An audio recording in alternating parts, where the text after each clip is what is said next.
আসসালামু আলাইকুম ছোট্ট সোনামণি এবং প্রিয় গার্ডিয়ানসরা, আপনারা ইতিমধ্যে হয়তোবা জেনে গেছেন যে ৯ জুলাই ২০২৬ তারিখের যে পিএসসি বৃত্তি পরীক্ষার যে রেজাল্টটা দেওয়ার কথা ছিল সেটা ইতিমধ্যে পিছিয়ে দেওয়া হয়েছে। প্রাথমিক বৃত্তি পরীক্ষার ফলাফল প্রকাশ হবে আগামী ১২ জুলাই ২০২৬ তারিখে।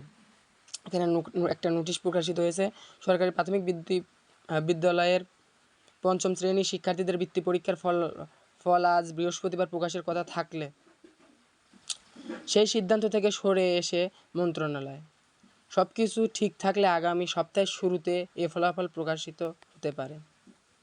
বৃহস্পতিবার ৯ জুলাই সকালে প্রাথমিক ও গণশিক্ষা মন্ত্রণালয়ের একটি সূত্র জানিয়েছে, পঞ্চম শ্রেণীর বৃত্তি পরীক্ষার ফল পুরোপুরি প্রস্তুত হয়নি।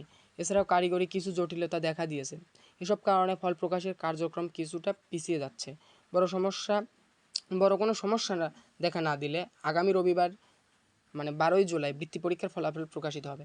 সো সুন্দর করে এখানে নোটিশটা নিয়ে লেখা হয়েছে, কোনো জটিলতা না থাকলে আগামী রবিবার ইনশাল্লাহ আপনারা আপনাদের বৃত্তি পরীক্ষার ফাইভের পঞ্চম শ্রেণীর যে বৃত্তি পরীক্ষার রেজাল্ট সেটা আপনারা দেখতে পারবেন। আর কিভাবে দেখতে পারবেন দেখার জন্য কি করতে হবে পুরো ডিটেলস আপনার এই পরবর্তী একটা ভিডিওতেই আমি দেখাই দেব।